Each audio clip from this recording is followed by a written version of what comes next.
Hello friends, जय Hind. Welcome to अपना YouTube channel JNV study. दोस्तों, आज की वीडियो में हम लोग बात करेंगे हिस्ट्री में जैसे दिल्ली सल्तनत के बारे में हम लोग आज बात करेंगे कि दिल्ली सल्तनत को स्थापना कौन किए थे और कब किए थे और कैसे किए थे। ठीक है, तो देखेंगे दिल्ली सल्तनत का शासन कब से कब रहा, कि दिल्ली सल्तनत के अंदर वंश जो शासन किए कब से कब तक शासन किए और कब से कब तक के हम लोग दिल्ली सल्तनत बोलते हैं और समझते हैं। तो देखिए दिल्ली सल्तनत को 1206 से 1526 ईस्वी के बीच में जितना भी शासक यहाँ पे शासन किए वो दिल्ली सल्तनत के अंदर में आते हैं। देखिए 1206 में मतलब कि यहाँ के विदेशी आक्रमण, जैसे विदेशी आक्रमण मोहम्मद गौरी और मोहम्मद गजनवी ने यहाँ पे भारत पे आक्रमण किए और किसका नींव रख दिया, दिल्ली सल्तनत का नींव रखे। ठीक है, और वहाँ से चलते चलते 1206 से चलते चलते हैं 1526 ईस्वी तक। कहाँ तक? 1526 ईस्वी तक के 1526 में आए अफगान से बाबर, और बाबर ने दिल्ली सल्तनत पे आक्रमण किए और उस टाइम दिल्ली सल्तनत में शासन कर रहे थे लोधी वंश के इब्राहिम लोधी। ठीक है, उसने उससे युद्ध किए और कहा कि इसको हरा दिए। इब्राहिम हरा के मुगल वंश का स्थापना की। किसने? 1526 में बाबर ने मुगल वंश का स्थापना की। ठीक है, तो चलते हैं हम लोग देखते हैं दिल्ली सल्तनत जो 1206 से 1526 ईस्वी के बीच में इसका शासन काल रहा। ठीक है, अब देखते हैं हम लोग कि दिल्ली सल्तनत को क्यों मतलब इसका स्थापना किया गया और कब किया गया और किसने किया। देखिए चलते हैं, कह रहा है कि 12वीं शताब्दी, यानी कहने का मतलब है कि 12वीं शताब्दी 1200 ईस्वी का स्टार्टिंग से पूर्व, यानी कि पहले, यानी स्टार्टिंग से पहले, यानी स्टार्टिंग उसी समय और उसी मानी 11वीं शताब्दी के पश्चात यानी पहले, इसमें मतलब तुर्क ने भारत पर आक्रमण किया। तुर्क ने भारत पे आक्रमण किया। उसको बात करा तुर्क आक्रमण मोहम्मद गजनी और मोहम्मद गौरी थे। कौन कौन थे? तुर्क आक्रमणकारी जो भारत पर आक्रमण किए थे वो कौन कौन थे? मोहम्मद गजनवी और गौरी थे। ये दोनों मिलकर ने काफी भारत पर आक्रमण किए। ठीक है, और उसको बाद भारतीय दिल्ली सल्तनत का स्थापना करने में कामयाब रहे। कौन? गौरी और गजनवी। अब देखिए कह रहा है 1206 से 1290 ईस्वी तक के शासन करने वाले, 1206 से 1290 तक शासन करने वाले शासक को आदित्य तुर्क के नाम से जाना जाता है। कहने का मतलब हुआ कि 1206 से 1290 के बीच में जितना भी शासक यहाँ पे शासन किए, क्या हो गया 1206 से 1290 तक के जितना भी शासक जो दिल्ली सल्तनत में शासन किए उसको हम लोग आदित्य तुर्क के नाम से जाना जाता है। किसके? आदित्य तुर्क के नाम से हम लोग जानते हैं। देखिए कह रहा उसको अध्याय के आगे कह रहे हैं कि अध्याय के लिए स्रोत, ऐतिहासिक स्रोत। कहने का मतलब हुआ कि हम लोग दिल्ली सल्तनत को उसको बारे में जानते कैसे? ऐतिहासिक स्रोत जो इतिहास को बीता हुआ है उसको हम लोग जाने कैसे? तो उसको जानने के लिए हम लोग अभिलेख, उसको अभिलेख से हम लोग जानते हैं। क्या अभिलेख? जो हम लोग के दीवारों और बहुत बड़े बड़े पत्थर पे पहले के लोग लिखते थे। ठीक है, उसी से हम लोग पढ़ के हम लोग समझते हैं कि उसी को बोलते हैं क्या? अभिलेख। उसके बाद है यात्रा विवरण। क्या? यात्रा विवरण, यानी कहने के मतलब हुआ कि यात्रा की पहले के लोग कहीं के लोग मतलब कि विदेशी लोग भारत पे कहूँ या भारत के लोग कहीं और जाते तो उसी को बोलते हैं। कभी अभी भी हम लोग जाते हैं एक देश से दूसरी ओर, हम लोग कहते हैं यात्रा किए, तो वही लोग पहले के लोग यहाँ पे यात्रा कर रहे थे। तो उससे भी हम लोग को पता चलता है कि यहाँ पे भी दिल्ली सल्तनत के बारे में हम लोग को कुछ इससे भी जानकारी मिल जाती है। और उसके बाद ऐतिहासिक स्रोत, सिक्के आदि, यानी कहते हैं सिक्के, यानी पहले के लोग या पहले के शासक जो थे जो अपने नाम या अपने वंश के सिक्के चलाते थे। क्या? अपने नाम या अपने वंश के सिक्के चलाते थे। ठीक है, और उस सिक्के पे क्या करते थे कि अपना वंश के नाम रखते थे और अपना वंश का मतलब कि अपना फिगर या इमेज क्या करते थे उस पर लगाते थे। तो उससे भी हम लोग को पता चलता है कि वहाँ के सिक्के से भी पता चलता है हम लोग को। उसके बाद दिल्ली सल्तनत के बारे में कुछ ग्रंथ है, जैसे दिल्ली सल्तनत के बारे में जानने के लिए कुछ ग्रंथ में भी हम लोग देखे हैं कि कुछ ग्रंथ में भी इसको बारे में लिखा गया है कि दिल्ली सल्तनत, इसको दिल्ली सल्तनत के बारे में इस ग्रंथ में भी हम लोग पढ़ के देखा गया है। देखे हैं जैसे में चचनामा एक ग्रंथ है। ठीक है, चचनामा में देखा गया है किताब उल हिंद। क्या? किताब उल हिंद एक ग्रंथ है, उसमें भी दिल्ली सल्तनत के बारे में चर्चा किया गया है। इसमें भी हम लोग को पता चलता है इस भी ग्रंथ के।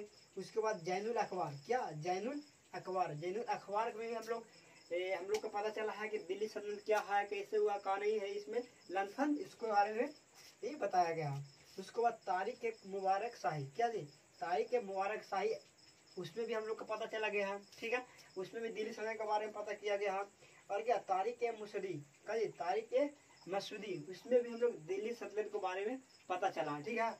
उसके बाद खजायन उल फुता, देखिए उसमें भी हम लोग को पता चला है। देवरानी खिजर खां के बारे में ये बुक का ग्रंथ का नाम है, उसमें भी हम लोग को पता चला है कि क्या कि इसमें दिल्ली सल्तनत के बारे में चर्चा किया गया है, ठीक है। देवल रानी खिजर खां ये ग्रंथ में भी हम लोग को पता चला है कि दिल्ली सल्तनत के बारे में। देखिए हम लोग थोड़ा सा जानेंगे कि इस जो ग्रंथ है उसको लेखक कौन है, मैंने इस ग्रंथ का लिखा है कौन, ठीक है। तो देखिए चचनामा के लेखक है बद्र चाय, बद्र चाय ने चचनामा ग्रंथ को लिखे हैं, ठीक है, यानी लेखक उसका। किताब उल हिंद के लेखक क्या किसने लिखा है, अलबरूनी में, किसने, अलबरूनी ने इसका बारे में लिखे हैं, दिल्ली सल्तनत के बारे में। उसी इस ग्रंथ में कौन किसने लिखा है, अलबरूनी ने। अब देखिए उसके बाद क्या जैनुल अखबार का लेखक है क्या, अबी सईद ने जैनुल अखबार में मतलब कि दिल्ली सल्तनत के बारे में भी चर्चा की है। उसके बाद देखेंगे तारिक ए मुबारक शाही, उसका लेखक कौन है, मुबारक शाह, क्या मुबारक शाह ने तारिक ए मुबारक शाही को मतलब इसमें भी दिल्ली सल्तनत के बारे में चर्चा किया गया है। देखिए आगे तारिक ए मुसदी मैंने इसमें लिखा है किसने, अब्दुल फजल, किसने लिखा इस ग्रंथ का लेखक कौन है, अब्दुल फजल। देखिए आगे उसके बाद कर रहा है खजायन उल फुतू का मतलब अमीर खुसरो ने इस ग्रंथ का लेखक है, ठीक है। देवल रानी खिजर खां इसका भी अमीर खुसरो ने इसका कहा गया, इसका लेखक है। और सब बुक है, ठीक है, और सब मतलब ग्रंथ है, उसके बारे में भी दिल्ली सल्तनत के बारे में चर्चा किया गया है, ठीक है। अब देखिए हम लोग देखते हैं दिल्ली सल्तनत के बारे में समझ में आ गया कि 12वीं से 11वीं शताब्दी के बीच में इसका मतलब क्या दिया, भारत पर आक्रमण किया कौन, मोहम्मद गजनी और कौन, गौरी ने, और यहाँ के दिल्ली सल्तनत का स्थापना की, ठीक है। एक बार हम लोग देख लेते हैं फिर से स्थापना इसको किसने किया, तो मोहम्मद गौरी और गजनवी दोनों मिलके भारत पे आक्रमण किए कब, 12वीं शताब्दी और 11वीं कहने का मतलब 11वीं शताब्दी के अंत में और 12वीं शताब्दी के स्टार्टिंग के पीरियड में ही भारत पे आक्रमण किए, ठीक है। और यहाँ के कहा नीम डाक दी गई, दिल्ली सल्तनत का नीम रख दिया, ठीक है। तो 1206 से 1290 के बीच में जितने भी शासक दिल्ली सल्तनत में राज किए या मैंने यहाँ पे शासन किए उनको हम लोग किसके कथी बोलते हैं, आदि तुर्क के नाम से हम लोग जानते हैं, ठीक है। और यहाँ पे कहा गया है कि सुल्तानों के साथ बहुत से अनेक सुल्तान थे जो 1206 से 1290 के बीच में बहुत से सुल्तान क्या कहते हैं 1206 से 1290 तक शासन किए, ठीक है। और हम लोग का स्रोत होता है कि हम लोग दिल्ली सल्तनत के बारे में जानते हैं किसी ऐतिहासिक स्रोत, चलिए शिलालेख से, सिक्का से, ठीक है। और बहुत से ग्रंथ से भी हम लोग जानते हैं, यात्रा विवरण से हम लोग का पता चला है। और इस सब के बारे में इस सबसे हम लोग का दिल्ली सल्तनत के बारे में पता चला है कि दिल्ली सल्तनत क्या था, कैसे, कब किया के बारे में इस सब ग्रंथ और अब शिलालेख, यात्रा विवरण, शाही सिक्के में इस सब हम लोग क्या पता चला है। अब देखिए हम लोग इस सब को पता कर लिए कि स्थापना दिल्ली सल्तनत का कब हुआ, किसने किया, कैसे किया, ठीक है। इसको जानकारी कहाँ से मिलेगा हम लोग के, ठीक है। तो हम लोग इतना हम लोग नॉलेज हो गया। अब देखिए उसको बाद जानेंगे कि दिल्ली सल्तनत के 12/615-26 तक चला, ठीक है। लेकिन गुलाम वंश फिर इसके बाद कौन, गुलाम वंश स्थापना हुआ, ठीक है। कौन, गुलाम वंश का स्थापना किया गया क्या 1206 में, क्या 1206 में इसका चला 1290 तक, क्या तक 1206 से 1290 तक गुलाम वंश का, ठीक है, इसका शासन किए। कहाँ से 6 से 90 तक के। देखिए इसका संस्थापक थे कौन, कुतुबुद्दीन ऐबक। कौन थे, संस्थापक थे कुतुबुद्दीन ऐबक। उसका शासन काल है कुतुबुद्दीन ऐबक थे 1206 से कहा तक 1210 तक, यानी मात्र 4 साल ही शासन किए थे दिल्ली सल्तनत, कहने का मतलब गुलाम वंश के अंदर। यानी कहने दिल्ली सल्तनत के बाद अंदर बहुत से वंश थे शासन किए, ठीक है। इसमें पहले हम लोग बात करते हैं गुलाम वंश के बारे में, ठीक है। तो गुलाम वंश के संस्थापक कुतुबुद्दीन ऐबक थे, ठीक है। उन्होंने 1206 में गुलाम वंश का स्थापना की, ठीक है। और उन्होंने मात्र 4 साल ही गुलाम वंश के मतलब के शासक रहे, ठीक है। वो 1206 से कहाँ तक 1210 ईस्वी तक। देखिए क्या करा, दिल्ली सल्तनत का प्रथम शासक थे। देखिए दिल्ली सल्तनत का ये प्रथम शासक कहलाते हैं कौन, कुतुबुद्दीन ऐबक। कौन कहलाते हैं, कुतुबुद्दीन ऐबक कहलाते हैं। कौन, कुतुबुद्दीन ऐबक। प्रथम शासक किसका, दिल्ली सल्तनत का प्रथम शासक कहलाते हैं कौन, कुतुबुद्दीन ऐबक। ये सब बात थोड़ा सा ध्यान नोट कीजिए आप लोग। आगे कह रहा है कि दिल्ली सल्तनत का अंतिम शासक, हम शुरू में बताया कि दिल्ली सल्तनत का प्रथम शासक को किसको बोला था? कुतुबुद्दीन ऐबक। और अंतिम शासक इब्राहिम लोदी, जो लोदी वंश के अंतिम शासक भी थे रहे और गुलादी दिल्ली समय का अंतिम शासक भी रहे। उन्होंने इब्राहिम लोदी को बाबर ने 1526 में पानीपत के प्रथम युद्ध में क्या किया? हरा दिए, ठीक है। और वहाँ पे किया मुगल वंश का स्थापना की, किसने? बाबर ने, ठीक है। अब देखिए अंतिम शासक का इब्राहिम लोदी 1517 से कहाँ 1528 तक का इसका शासक लगभग रहता है इब्राहिम लोदी का। अब देखिए कुछ बात और है कि 712 ईस्वी में प्रथम मुसलमान शासक मोहम्मद बिन कासिम। देखिए प्रथम मुसलमान, अब एक बात और आता है कि भारत पे प्रथम मुसलमान कब आक्रमण किए? तो इसका आंसर क्या होगा? 712 ईस्वी में प्रथम मुसलमान भारत पे आक्रमण किए थे, ठीक है। तो 712 ईस्वी में प्रथम मुसलमान शासक किए थे कौन? शासन कुतुबुद्दीन ऐबक ने सिंध पे, क्या? सिंध पे, ठीक है। अब देखिए सिंध से वो आगे क्यों नहीं बढ़ पाए? जो ये कुतुबुद्दीन मोहम्मद बिन कासिम जो थे, जो कहाँ सिंध से आगे इसलिए नहीं बढ़ पाए, सिंध तक वो मतलब अपना शासक किए। सिंध से नहीं बढ़ने कारण है कि वहाँ के आसपास के क्षेत्र में जितना भी थे वहाँ के राजपूतों का शासन था। किसका? राजपूतों का शासन। उस टाइम राजपूतों बहुत कैसे थे? बहुत मजबूत थे, ठीक है। अब देखिए सिंध के आसपास राजपूतों का शासन होने के कारण आगे वो नहीं बढ़ पाए। कौन? मोहम्मद बिन कासिम, जो 712 से मुसलमान शासक थे और भारत प्रथम ऐसा मुसलमान शासक थे जो भारत पर आक्रमण किए थे। और उन्होंने सिंध तक शासन किए और सिंध से नहीं बढ़ने का कारण था कि सिंध के आसपास के क्षेत्र में राजपूतों का क्या था? राजपूतों का शासन चल रहा था और उस टाइम राजपूत बहुत स्ट्रॉन्ग थे। इसी कारण से बस वहाँ के राजपूतों ने उनको मोहम्मद बिन कासिम को आगे नहीं बढ़ने दिया। देखकर इसके पश्चात गजनवी और मोहम्मद गौरी 12वीं मतलब शताब्दी के प्रारंभ में कहा थी। इसके पश्चात कौन थे? इसके पश्चात मैंने भारत पर शासन किया थे, आक्रमण क्यों किए थे? पहले कहते कि 712 मुसलमान शासक किसने शासक किए? तो मोहम्मद बिन कासिम जो सिंध तक किया आक्रमण, ठीक है। और उसके पश्चात उसके बाद में गजनी और मैंने मोहम्मद गजनी और गजनवी और मोहम्मद गौरी ने 12वीं शताब्दी के शुरुआत में, हम शुरू में बताएंगे 12वीं शताब्दी के शुरुआत में यानी 11वीं शताब्दी के अंतिम में मोहम्मद गौरी और मोहम्मद गजनवी ये क्या किए थे? दोनों ने आक्रमण किए थे। उससे पहले भी आक्रमण कर लिए थे कौन? 712 में कौन? मोहम्मद बिन कासिम ने किए थे भारत पर आक्रमण, ठीक है। और उसके बाद गजनवी और गौरी ने 12वीं शताब्दी के प्रारंभ में मतलब शुरुआती में मतलब कि भारत पे आक्रमण किए थे, ठीक है। आगे कह रहा है पंजाब से आते समय 15 मार्च 1206 ईस्वी में मोहम्मद गौरी को मार दिया गया। कब? 15 मार्च 1206 में ईस्वी में किसको? मोहम्मद गौरी को मार दिया गया, ठीक है। और देखिए 1206 से 1290 तक तो ये सभी शासक को गुलाम कहते थे, गुलाम थे, क्या थे? गुलाम थे। यानी कि 1206 से 1290 के बीच में जितना भी शासक थे वो सब गुलाम के पुत्र थे, ठीक है। यानी कहते मतलब कि उसको गुलाम थे, एक दूसरे के गुलाम थे, ठीक है। इसीलिए जितना भी 1206 से 1290 के बीच जितना भी शासक था, इसीलिए हम लोग क्या बोलते हैं? गुलाम वंश बोलते हैं, ठीक है।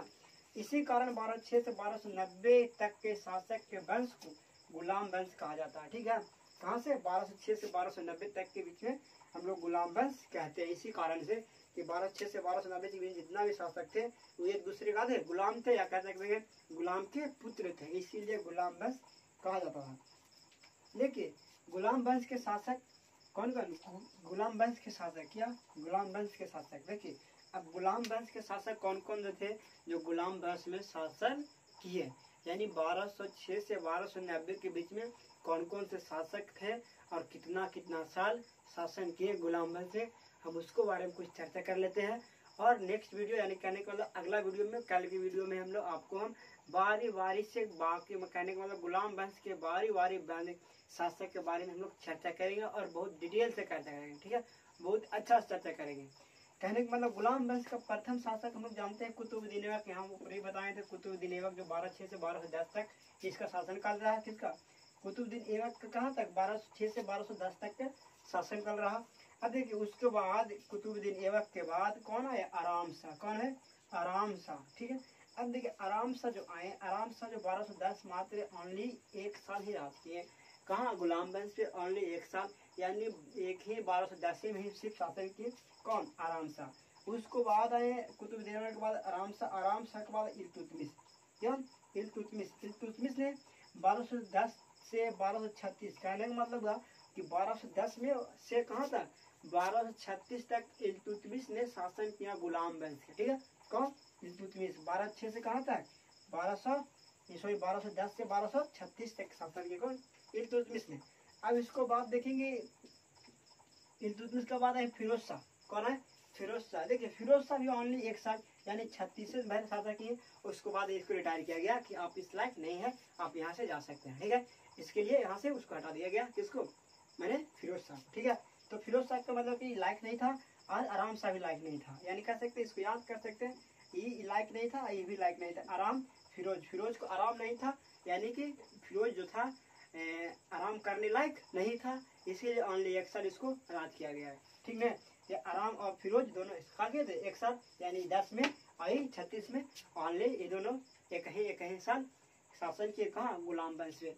यानी कह सकते हैं 6 से 10 आई 10 ओनली, और 10 से कहाँ तक 36 तक इल्तुतमिश, और फिरोज से कहाँ ओनली 36। अब देखिए 36 तक के बाद हम लोग रजिया सुल्तान।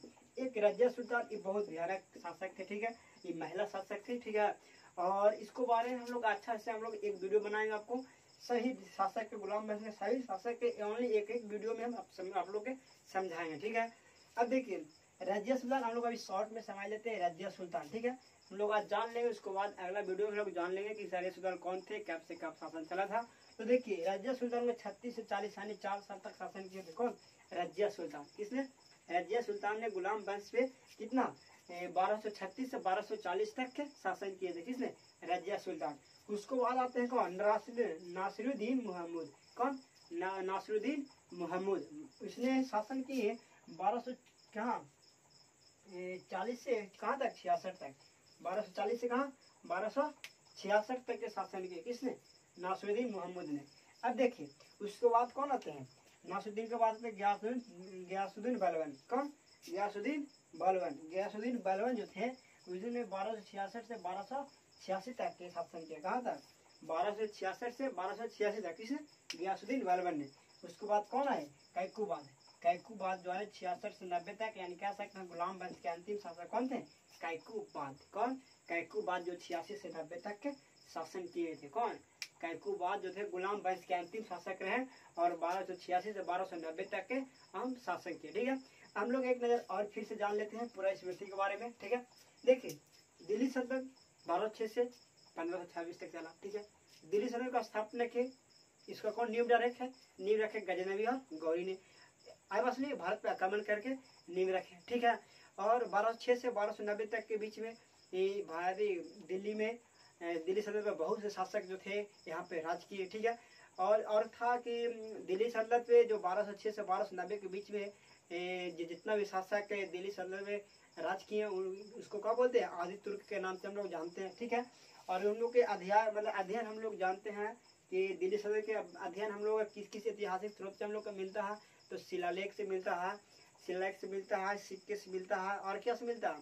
और साहित्य मिलता है, और यात्रा विवरण से मिलता है। हम लोग ये 4-5 जो स्रोत है उन लोग से हम लोग मिलता है, और है कि मतलब ऐतिहासिक ग्रंथ है उन लोग से हम लोग को मिलता है। ठीक है, ऐतिहासिक ग्रंथ जैसे में चचनामा हो गया, किताब उल जय हिंद हो गया, जैनुल अखबार हो गया, बहुत सा है किताब उन लोग से कहा था। हम लोग याद कर लीजिए, उन लोग से क्या आती है? हम लोग का दिल्ली सल्तनत के बारे में हम लोग का जानकारी मिलता है। अब देखिए गुलाम वंश, इसका पहला शासक है, पहला वंश कौन है? गुलाम वंश। दिल्ली सल्तनत का प्रथम वंश गुलाम वंश। अगर क्वेश्चन में आ जाएगा कि दिल्ली सल्तनत का प्रथम वंश कौन थे? गुलाम वंश। और गुलाम वंश के संस्थापक कौन थे? तो कुतुबुद्दीन ऐबक थे। कब संस्थापक किए थे इसको?